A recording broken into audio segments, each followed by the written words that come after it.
আমার বাবাকে গুম করা হয়। 11টা বছর হয়ে গেল আমি আমার বাবার ছোট থেকে বড় হয়ে গেলাম বাবাকে ছাড়া। আমি বাবা দিবস পালন করতে চাই, গুম দিবস পালন করতে চাই না। আমি আমার বাবাকে ফেরত চাই। 19 সালের 19শে জুন মিরপুর থেকে র‍্যাব কর্তৃক গুম হন। আমার বাবা গুম হওয়ার এই 6টা বছর আমরা রাস্তায় রাস্তায় বাবার ছবি হাতে নিয়ে দাঁড়িয়েছি।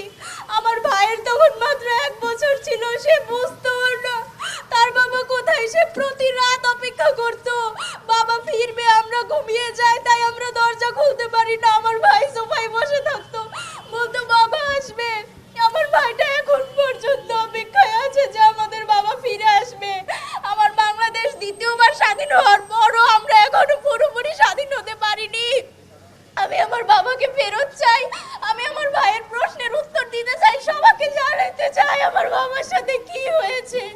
আমার বাবা জীবিত নাকি মৃত সেটা অন্তত আমি জানতে চাই। যারা মারা যায় তাদের কবর জিয়ারত করা যায়, কিন্তু আমরা এমনই হতভাগা যে আমরা জানি না আমাদের বাবা জীবিত নাকি মৃত। আমি আমার সার্টিফিকেটে কোথাও আমার বাবার সিগনেচার দিতে পারি না, নামের আগে লেখ পর্যন্ত লিখতে পারি না। আমার নতুন সরকারের কাছে একটাই দাবি, আমার বাবাকে ফিরিয়ে দিন। আমার বাবার সাথে কি হয়েছে আমি সেটা জানতে চাই।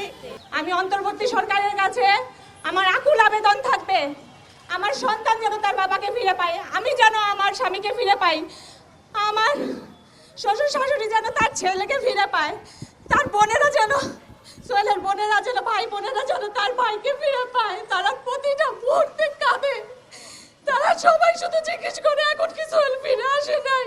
সারা সকাল বিকাল রাত আমাকে সব সময় ফোন দিয়ে থাকে, কি বলবো বাবা সোহেলের কোনো খবর কি পাইছো। এখনো পর্যন্ত আমি তাদেরকে শুধু নিরাশ করে যাচ্ছি, তাদেরকে বলতে পারতেছি না যে হ্যাঁ আমি সোহেলকে পাইছি।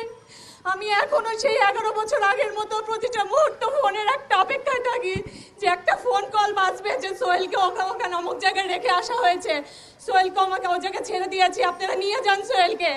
আমি প্রতিটা মুহূর্ত, আমরা প্রতি পরিবারের প্রতিটা মুহূর্ত সেই অপেক্ষায় থাকি যে কবে একটা ফোন আসবে যে সোহেলকে ওখানে দিয়ে গেছি, আপনারা সোহেলকে নিয়ে যান।